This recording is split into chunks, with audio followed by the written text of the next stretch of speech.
This episode is brought to you by Push Messaging Gods Urban Airship. They can be found at urbanairship.com. And by ThinkNear. Their location score platform delivers the most accurate location targeting available on mobile. Visit them at locationscore.com. Now, on to the show.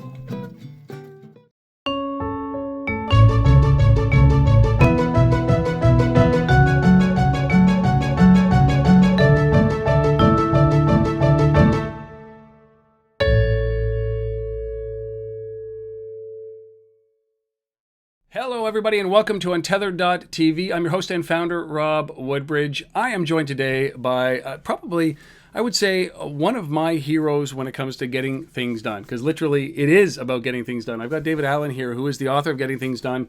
And if you don't know who this is, and you don't know what this is, I implore you to take a look at this. This is an entire methodology in a book. I sat down and read this cover to cover. It's probably one of only two books in my lifetime that I've read cover to cover, and not just once. Many times. This is a book that I bring up every year to get me straight. And around this time of the year, at the end of the year, I do this, and then it carries me through. And I'm going to be honest, I am a half practitioner of GTD. David, thank you for doing this. I really appreciate this. You're live in Amsterdam, of all places. Thank you for coming on to Untethered.tv. It's a real thrill. Yeah, delighted to be here, Rob. Thanks for inviting me. As I said, I'm a half practitioner. There are things that stick with me from this book, and I pick one up pretty much every year. I pick up a new habit every year. So it's a gradual approach. I'm a slow learner. I'm in my mid-40s. So maybe by the time I'm 60 or 65, I'm going to assume that I will capture it. Hang on a second, Rob. You know, one of the things that's true about getting things done in this methodology, it's a lifetime, lifelong lifestyle practice. I mean, how good can you get at cooking or parenting or fencing or chess or the tango? There's no end. And managing the flow of life's work is really that kind of art and craft. So I think people make a mistake when they assume my stuff is this one-time transactional, I should then get time management or I should suddenly be productive using these tips. As you know, there's instant value you get out of any of this if you apply any of it. But we're not born doing these behaviors. So, building them in and making them habitual, that then they carry with you as your life transitions. Because I'm sure, as you know, Rob, as your life has gotten more intricate, complicated, and sophisticated, or simplified, either way, we call it the aperture effect. You need to either expand your diaphragm or to take in the more complex things you're doing, or you need to shrink it to map to a more simplified, more streamlined, elegant version of what you're doing, and it can absorb all of that. But as your life changes, your ability to be able to manage your ecosystem also is then challenged. So a lot of this whole methodology really is about building a set of practices that allow you within your ecosystem, no matter how big or small that is, to be able to surf on top of it instead of be buried by it.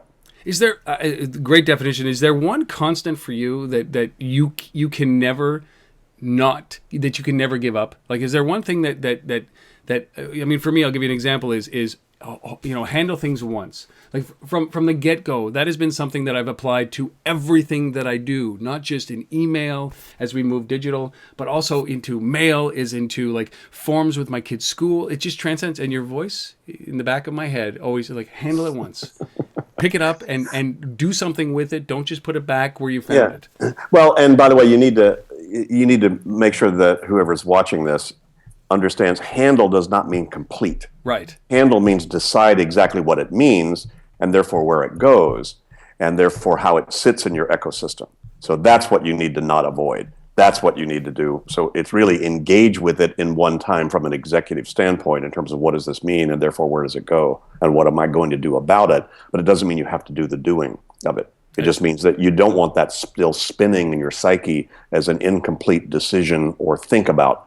You need to have finished that. So, that's very elegant. So back to your question, the one thing for me probably is, one of the things we have made almost our byline these days is your head is for having ideas, not for holding them. It's beautiful. Right? So if there's one thing that I will never, ever stop doing, and that is unloading potentially meaningful things out of my head if I can't complete them when I think of them. It is incredible. And do you find it, I'm just winging it, but do you find it, how closely have you, as a student, as the writer of this, how closely have you mastered this? Or is it still a mastery thing for you? Are you still learning new things every year? I'm learning new things every. You learn by teaching. So as the more I'm actually have there's a new version of the book coming out in March. So rewriting the whole book, one of the biggest things that the new book has bringing about is there's nothing new. In 2090, when we land on Jupiter, they still need something that serves as an in-basket function to hold potentially meaningful data. Somebody still sooner than later better decide what the heck the next action is on that thing so they can get off Jupiter when they want to leave. So these practices are eternal. So that's what that was the elegance, I think, of the first book, was it nailed the eternal practices of the methodology. But how deep you can take this, as I say, once you actually handle what has your attention, then you'll find out what really has your attention. Which, by the way, once you handle, will allow you the space to start to uncover what really has your attention. So this is really getting things done. The big secret is that it's not about getting things done; it's about getting present. So, being present with your daughter playing soccer, or while you're taking a nap, or trying to rewrite your strategic plan, or firing somebody, or increasing your credit line at the bank. Being present is what's going to make you the most productive, if you will, in that whole thing. But what really makes you productive is being able to not be distracted and have all your attention and energies available for a single focus on whatever that focus is. So that is really the essence of what this methodology is about. But we don't seem to be born doing it.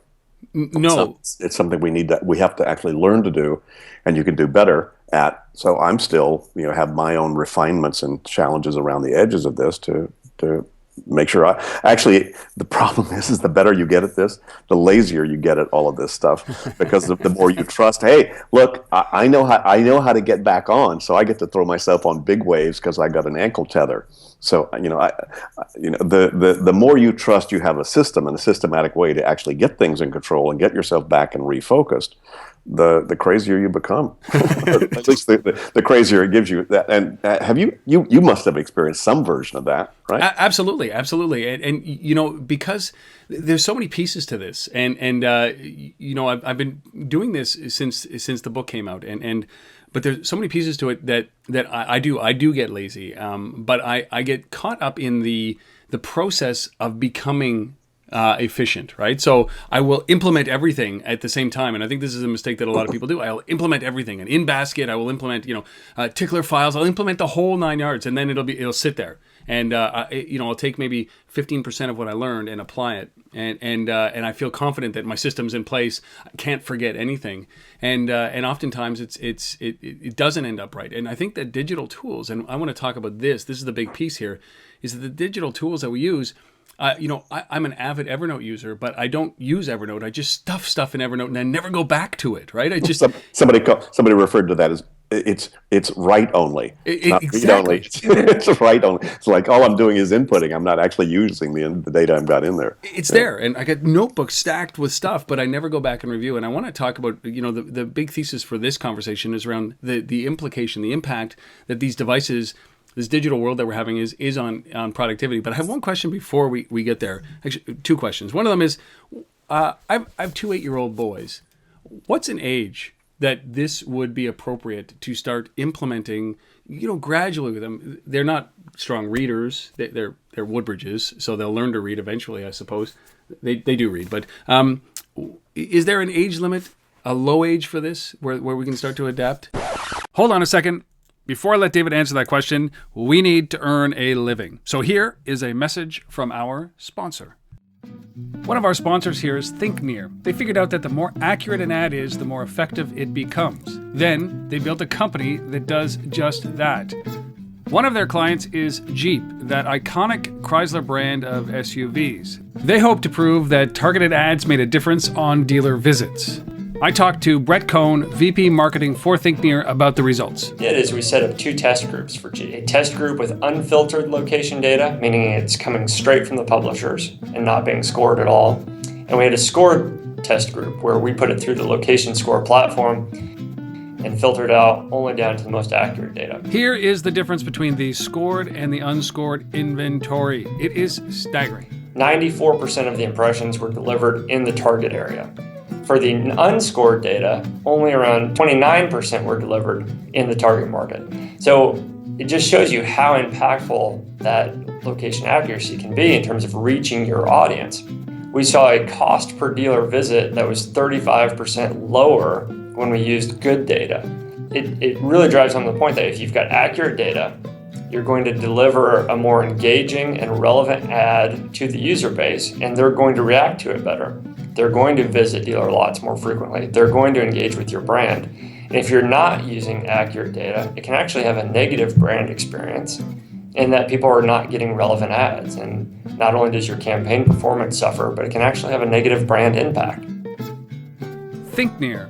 The reason you bought that Jeep. And now, back to David Allen. Is there an age limit, a low age for this, where we can start to adapt? As soon as a kid can understand, look, here's a pile or a box where things go Yes. that need to go somewhere else, they understand in-basket. And as soon as they understand the concept of how would you like Christmas to be, what do you think the next step is that we need to take in order to get the tree up, in order to get the things, in order to get your thing? You tell me, because I'm not a parent. You tell me how old a kid needs to be to understand outcome and action. And I'll tell you how old they need to be to start to implement this stuff. Because we've now got kids that are in their 20s that have been raised by their parents who got my stuff before these kids were born.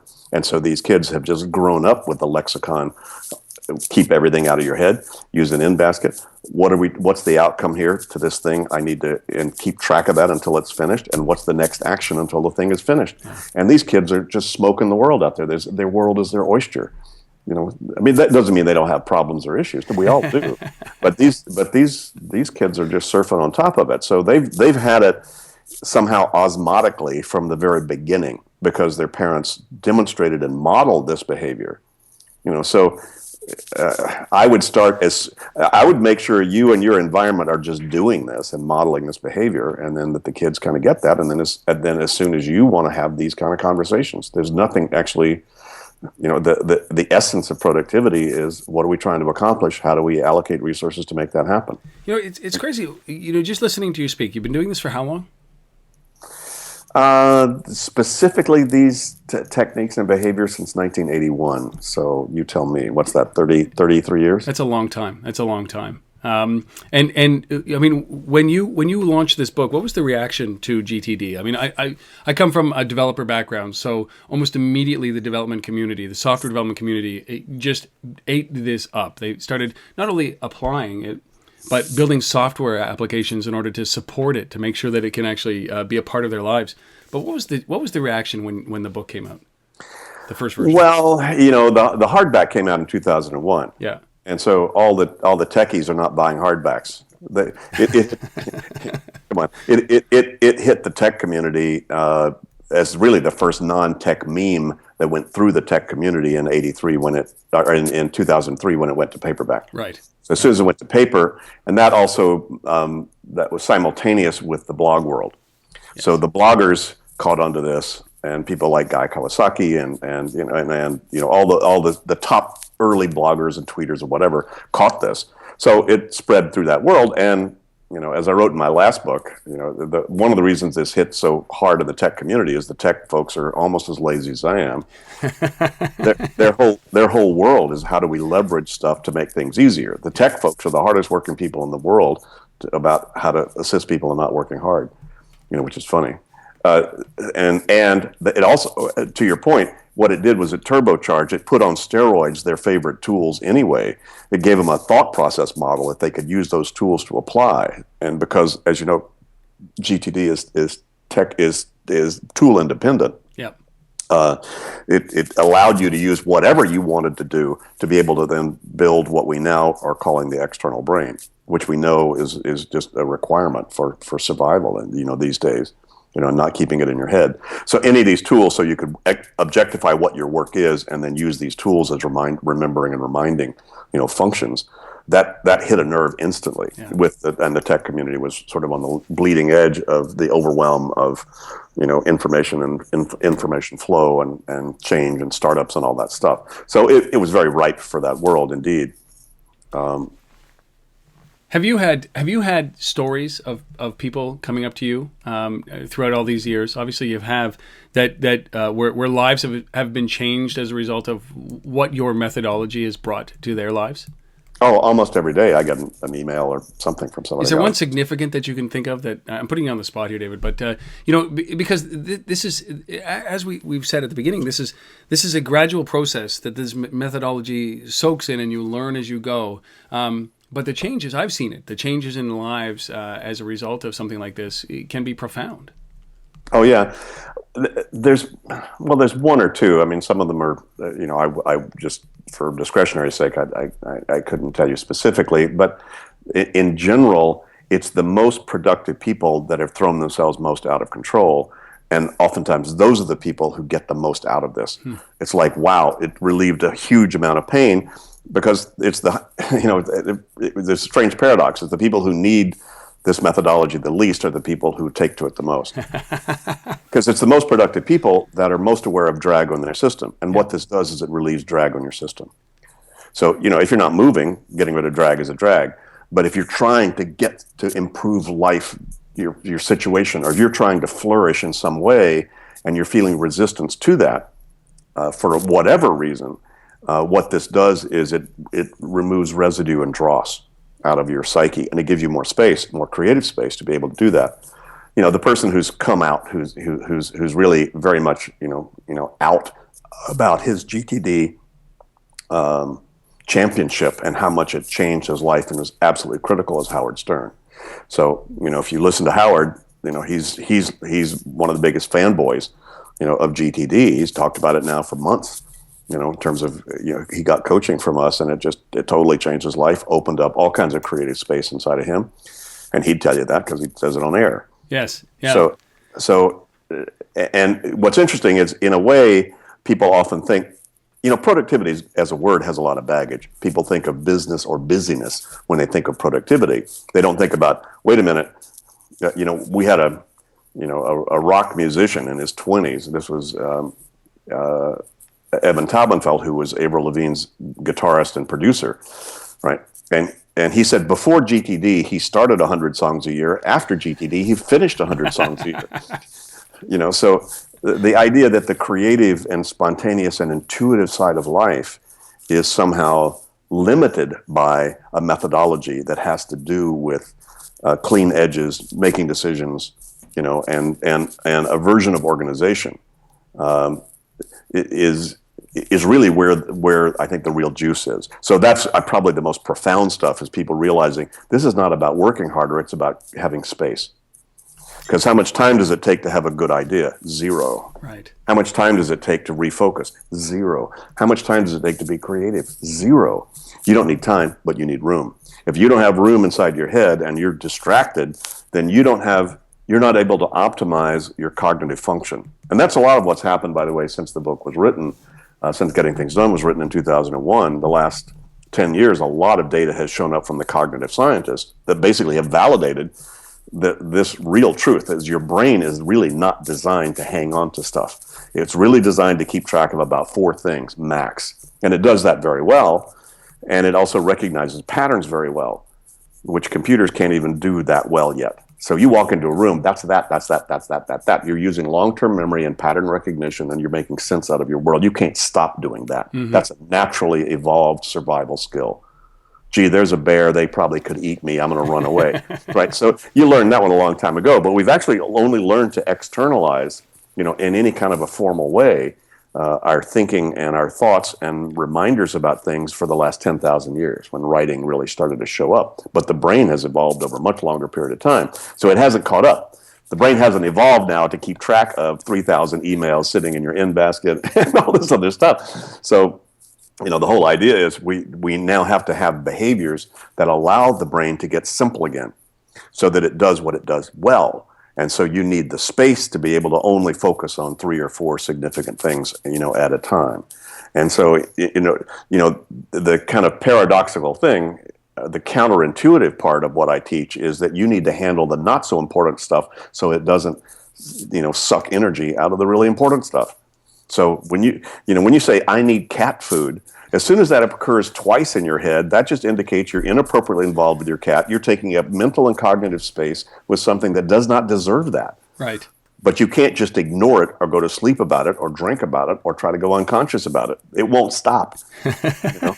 So understanding that algorithm is, and that's, I think, over the years that I've been working with this material, was understanding more and more about why this stuff worked.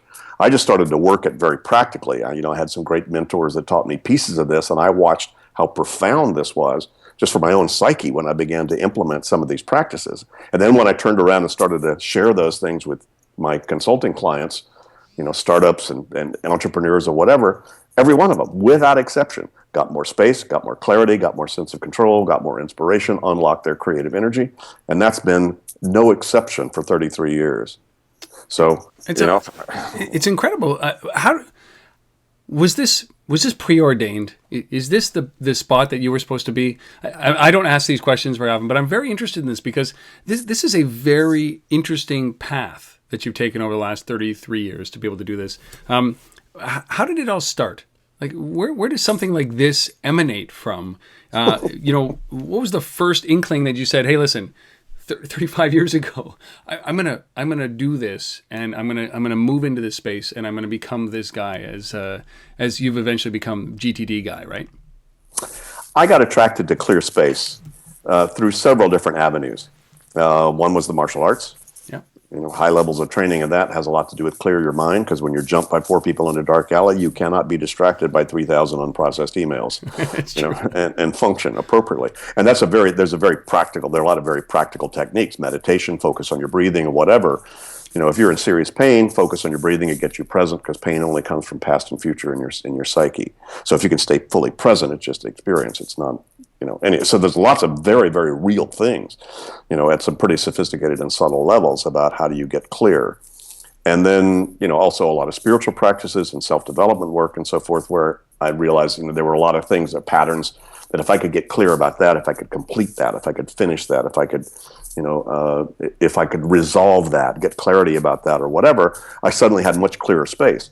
And, which I love that experience. And then as I got involved in the professional world, and also, looking around for what kind of profession, I didn't know what I wanted to do when I grew up. I like to come into places and look around and go, well, gee, you could do this a lot easier if you did this to that. So I've always been to the easy. I'm not a motivational speaker. I don't wake up early in the morning. I sleep as long as I can. I'm not into rah. Yeah, that's fine. And it's cool to be passionate, but passion is highly overrated.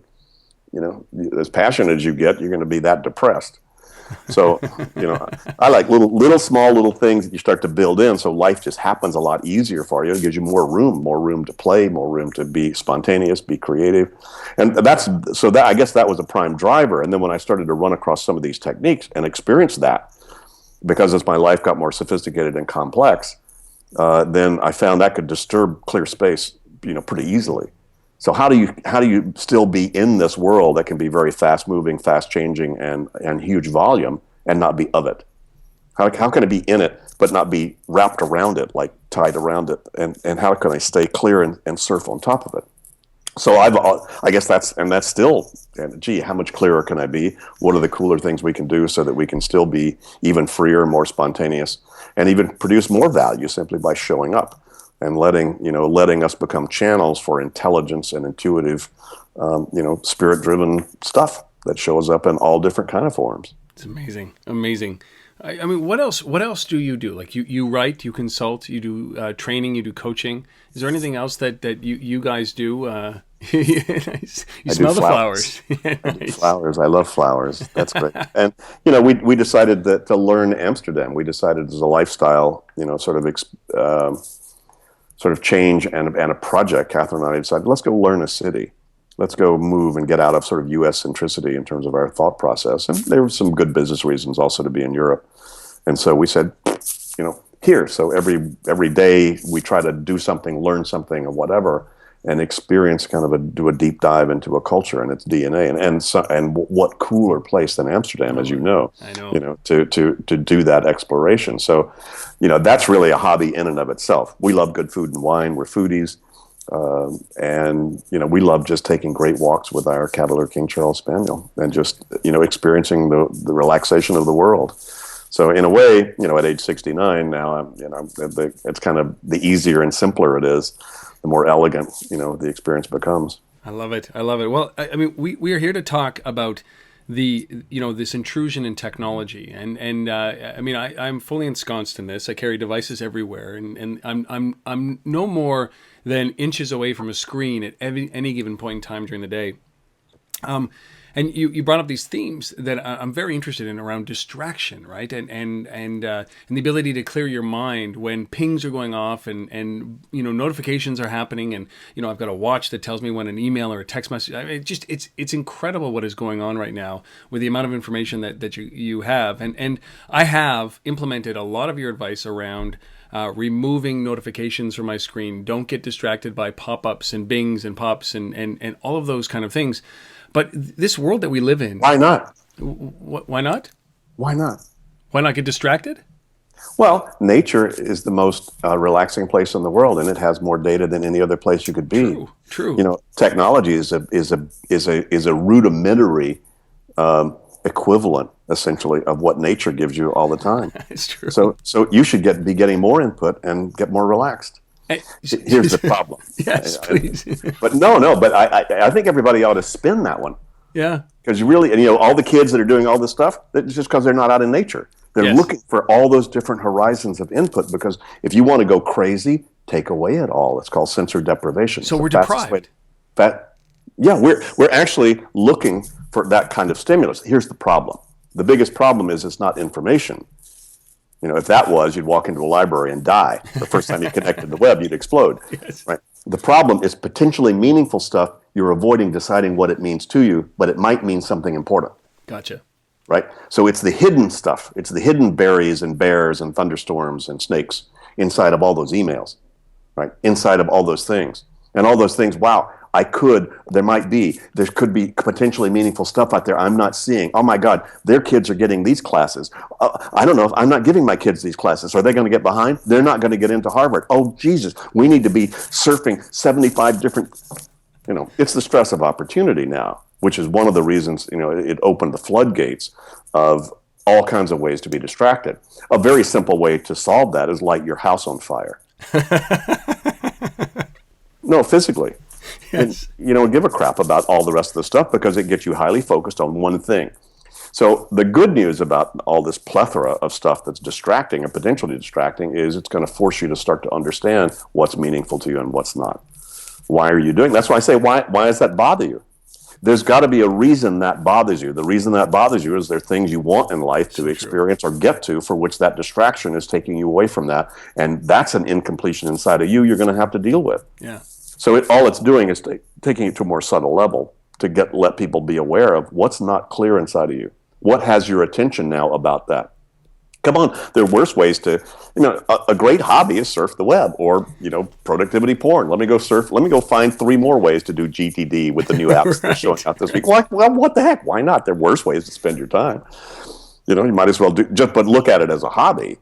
But if your hobby is getting in the way of your career or the relationship with your kids or your health, sure, then you need to step up to another horizon to say, wait a minute, I got commitments at these levels I need to pay attention to.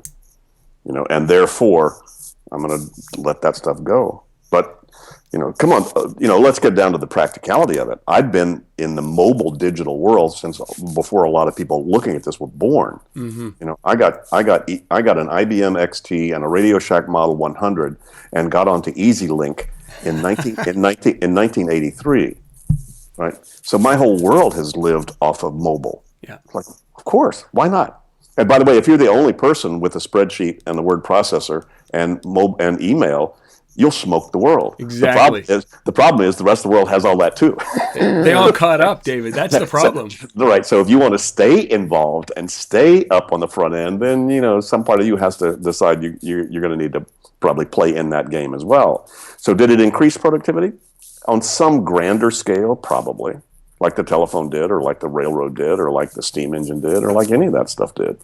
For sure. I mean, the fact that you and I can talk like this, and I'm in Amsterdam, and you're in Ottawa, and we could have people from all over my staff, small little staff, is all over the world. Yeah. And my gosh, so does that increase productivity? Well, yeah, there are a whole lot more people experiencing GTD in the world right now simply because of the technology that we have and utilizing it that way. Not only that, if I've got my iPad with me and I can delete a bunch of junk mail while I'm standing in line somewhere, so I don't have to deal with that junk mail when I'm back and want to do more meaningful things in my office, come on. Of course that increases your productivity. Yeah. But if you're in your office and then getting wrapped around your iPad and, doing all kinds of dorky stuff that you get running down those rabbit trails, you have to decide yourself whether that's good or bad, or whether that's relaxing or contracting. But is that I think that what technology has done is, these devices that we carry, that, and maybe distraction is a bad word, but it's kind of, it's blurred those lines, right? I think that if you're not equipped with the methodology to understand the difference between what is a hobby versus what is your business, right? I think of being productive. So the methodology around, or the thinking around GTD would be, listen, I'm gonna learn about the tools that I need to be able to implement so that I can be more productive in my work. So therefore, it's my work. So that line of work versus hobby is blurred, because my heart is in the right place to go and find a tool to help me implement, but so that I can be more productive at work. But there's no linear line. Here's how far away the tools are. I know, exactly. I got one in my hand. Here's how far away they are. And again, productivity porn's not a bad hobby. I mean, what the heck? Yeah. There are worse ways to do it, but you just need the tools that you need. So you only think about getting organized when you don't really care about what you're doing.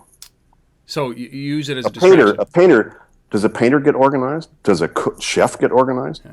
Hey, there's mise en place. I mean, I'm sorry. If you're going to be a chef, you must absolutely. You talk about rigor of having the right places in the right time, but they don't think about getting organized as a chore. That's required to do the work they need to do. So you just need to, you need to make sure you got the tools to do the work you need to do, right? Now, you can keep, as a chef, you can keep experimenting with how many cool knives are there. And there's the Japanese versions, and there's the German versions, and the whatever. And at some point, you want to find a really good one. There is a strange paradox here, Rob, with all this, which is the more you really get GTD, the less the tool matters. At the same time, the more you really get GTD, the more the tool is critical. That you have the right one, and that it's the coolest, and it does all the stuff you want to do. Well, I mean, what has been the impact? Like, you must get a lot of that with your coaching and your education pieces and feedback from the book. And I mean, when it comes to these tools, like, has a smartphone been a good thing for this? For your methodology? Has the tablet been a good thing? But quite frankly, the Palm Pilot was the coolest smartphone there was in terms of list manager. Wicked. It wasn't it cool? Yeah, it was the best thing ever. I know. It was the best thing. Nobody has really recreated the ease of access and input like the Palm did. Yeah. With that little stylus, man. It was so perfect. A whole different language. Right? I know. It was so great. Yeah. And interestingly, but it's all going the right direction. It's just, and people are coming up with various components of things that are kind of cool. What's really needed is a way to integrate all that with a dashboard. Yeah. And that's the project I'm on with Intentional Software right now. It's a long-term sort of research project about, is there a next gen of software that actually will change the game? And do you Word think processor changed the game. Yeah. Spreadsheets changed the game. Yeah. Nothing has changed the game in terms of list management.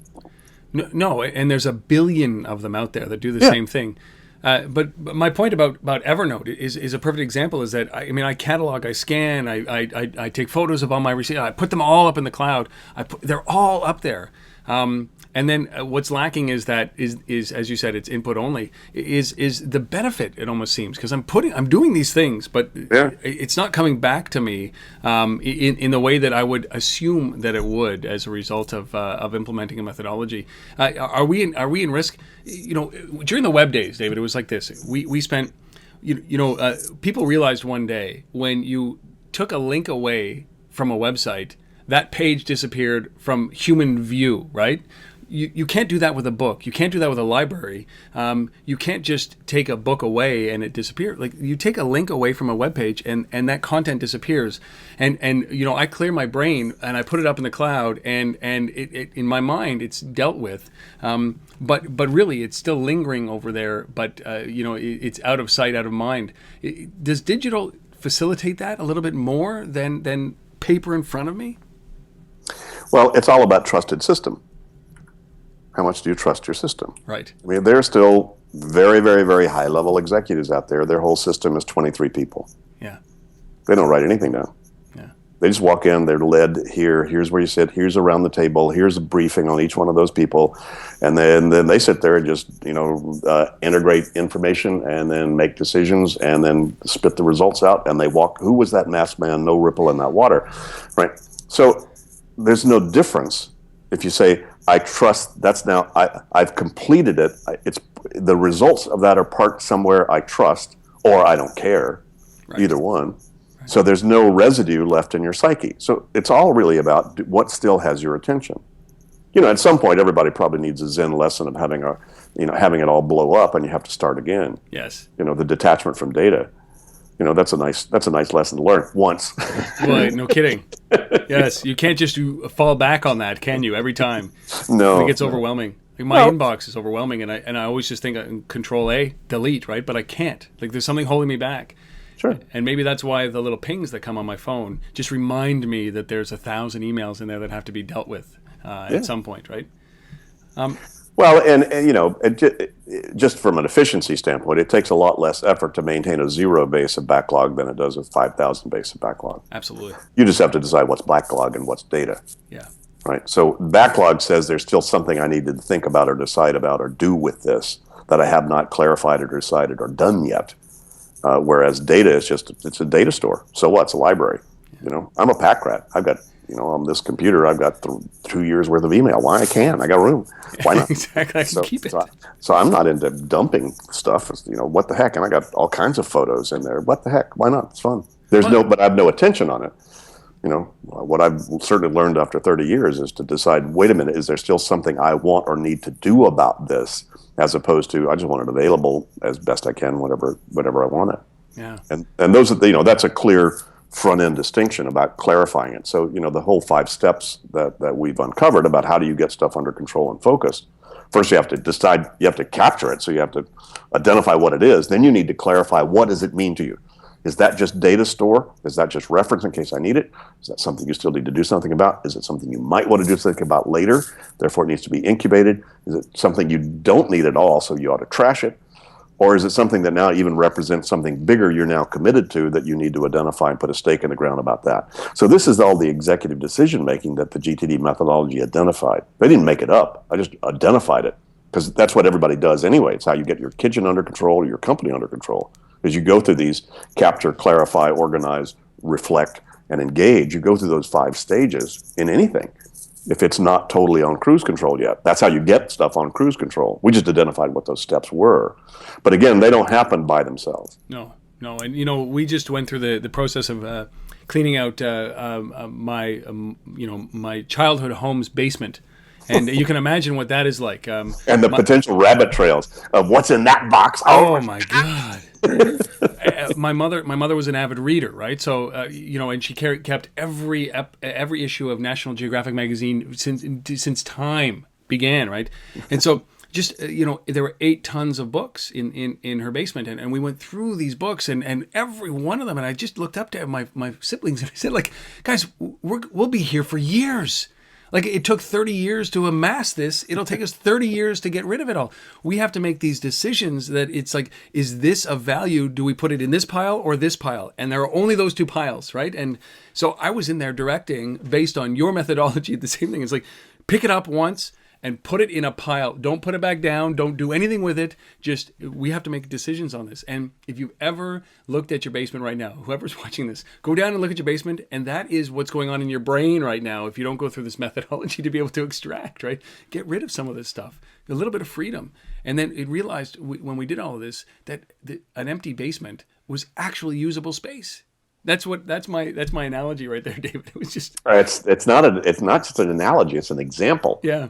Yeah, You know, well, that's a physical example, but it's exactly the same thing. I mean, as soon as you get your car washed, it drives better. of course. Right? You feel As soon as you clean up your hard disk, you know, you're ready to do email, and now you're ready to do more stuff. Sure. exactly. Let you shut it down for the day.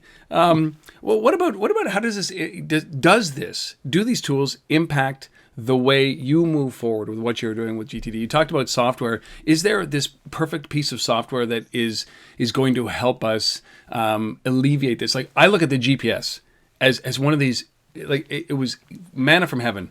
I'm terrible with directions, and I always used to think that directions clogged up your mind because for one moment I needed them, and then for the other, portion of my life I don't need them. So now I have a GPS that I've offloaded that responsibility to. Is there a piece of software that is going to help us do that? That's going to take pieces of what we don't need every day, but remind us when we do?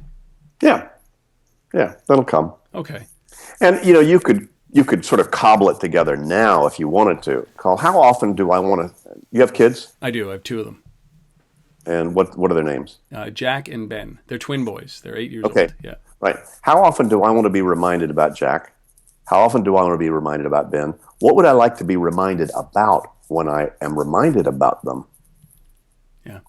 Right. So you just need to build context so that your brain adds value by saying, look, wow, let me create a context for myself that all I was going to require is 60 seconds, and I'll have a cool idea that will potentially add value to my relationship to Jack and Ben.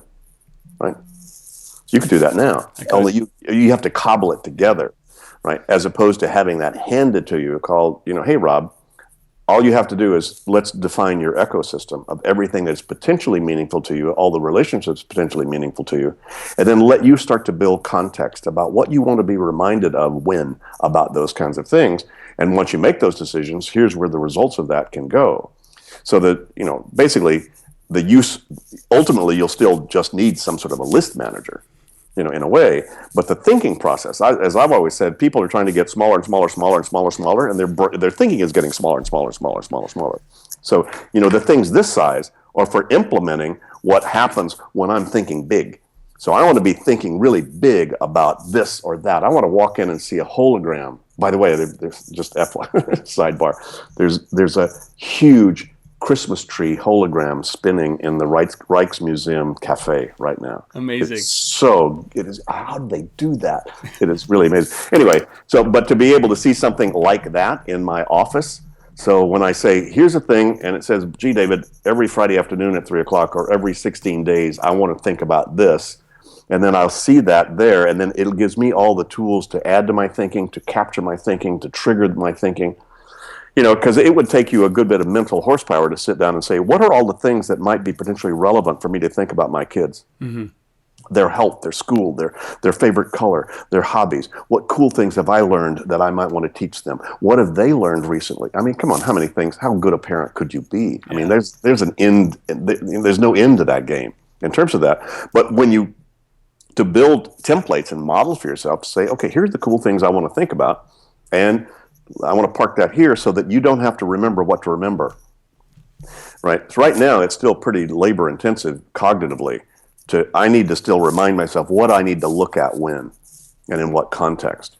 Now, they're trying to do that, these location-based kinds of things. Hey, you're coming home, so see all your home stuff. But, your life is so much more subtle and complex than that. Those things are very rudimentary, and they're not really going to work. They're really shelfware and probably will be for a while. Yeah, I mean, it's one thing to remember that, to compartmentalize information about your kids, so at the right time, and you can have those conversations, or you can be reminded of them. It's another thing to walk up to your house and have your door unlock and your lights go on, right? Those are two different things, right? Because I don't think often about how to unlock my door, or how to open my garage door, or how to turn on lights. That's instinctual, right? As you said, it's like that's not up here. That's just. That I just do it, right? Right. It's come to that point. David, I feel that I could have this conversation, as I'm sure many people say this to you all the time, for forever. I'm very cognizant of your time. You said that you have a new version, the next version of the book coming out. That's going to be in March of 2015. Am I right? Yeah. Yeah. And then what else? Where else can we send people to find more information about what you are doing with getting things done and David Allen?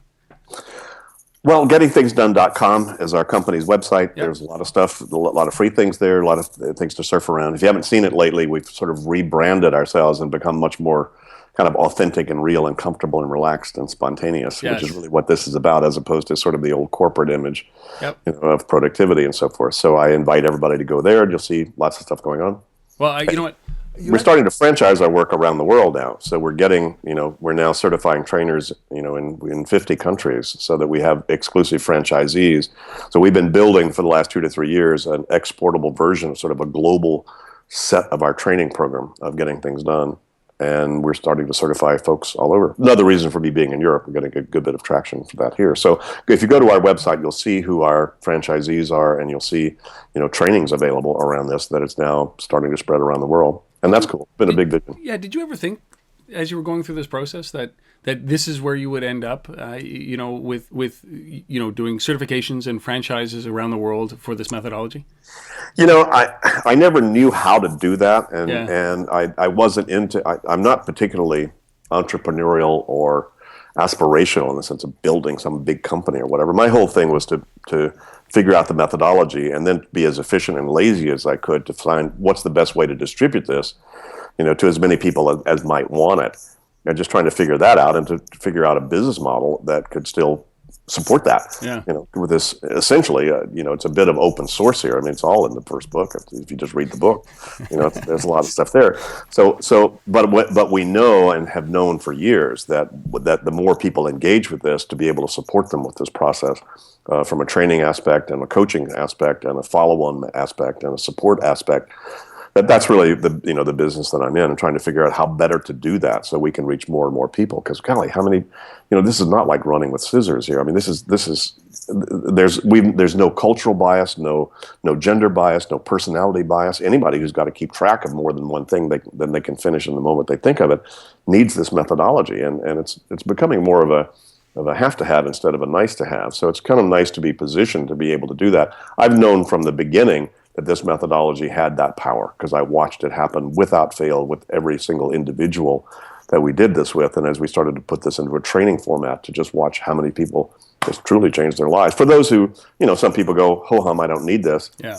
But those who caught it, and had ears to hear, and the need, I guess, at the same time, and the usefulness of it, it's like it's changed all kinds of lives out there. So, it's fascinating. I try to approach a lot of stuff in my life with high anticipation but no expectation.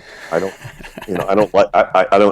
hate disappointment, and I don't like that. So, I had no idea. I just needed to write the book, because by that time I knew it worked and I knew it was unique.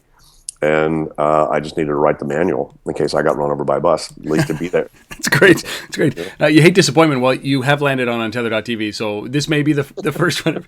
What about mobile tools? We spend a lot of time around productivity applications and what the impact of mobile is going to be on that. But what about mobile tools for you guys? Do you look at training tools? I know you guys do podcasting, do videos, but do you guys look at ways to support, GTDers or trainers or those kind of things through these mobile platforms? Do you look at this as well as a business opportunity? Yeah.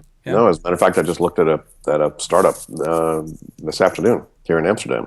That's a tool for coaches to be able to then customize their own coaching support for people on their mobile devices and so forth. Yeah, no, there's a lot of that stuff out there, and a lot of it's shown up, certainly in the last 2 or 3 years, has been there. So we're not there yet. Mm-hmm. We are in the process of researching, on a self-paced online learning for GTD. So that, because there are so many people around the world that can't get to a live training, or we've got big corporate clients that have global reach out there, and they want to be able to get everybody on the same page with the same common lexicon and the GTD thought process embedded in a culture makes a huge difference to the culture. So those that catch that want to be able to have these kind of distribution tools. But I'm still, the jury's out as far as I'm concerned in terms of how much I'm actually going to use this to train myself about anything. Yeah. But we'll see. I think that it's a measured approach. A lot of people go in there thinking that it's going to change the world. I think that it has changed the world, and I think that there's certain aspects that it's done very, very, very well. Certain aspects it hasn't done very well. But I mean, what I do with Untether.tv from an audio and video standpoint is that, there's nothing more personal, and you know this, than being inside of somebody's head, in their ears, listening to something like this, an affirmation of some sort. And I think that people listening to this, it's such a close relationship that we create as a result of understanding the voice, and the video creates this personalized. They recognize people who are on Tether.tv, and I think that there's something to that extent, and people forget that mobile doesn't mean you have to, write lines of code. It just means that you have to be on the device, and you have to give people an opportunity to take you with them. And the first step I always think about is exactly what you're doing, the podcasts and the videos. Hey, you know what? That's a mobile endeavor if you do it properly and you create awareness, which obviously you know how to do quite effectively. So sure. Well, I think it also has a lot to do with somebody's life and work style in terms of do you put yourselves in context where you actually have time to listen to this? Yeah. Watch this, Yeah. And that's very different. I love listening to books auditorially, but I almost don't ever do it at all because I'm never in a context where I'm got that long a period of time where that's all I'm doing, where I don't have something more valuable or a higher priority for me to do. So I just don't have that kind of a lifestyle or context yet. But I get what you're saying, and for sure, no kidding. I mean, that's why now having pretty much a virtual company.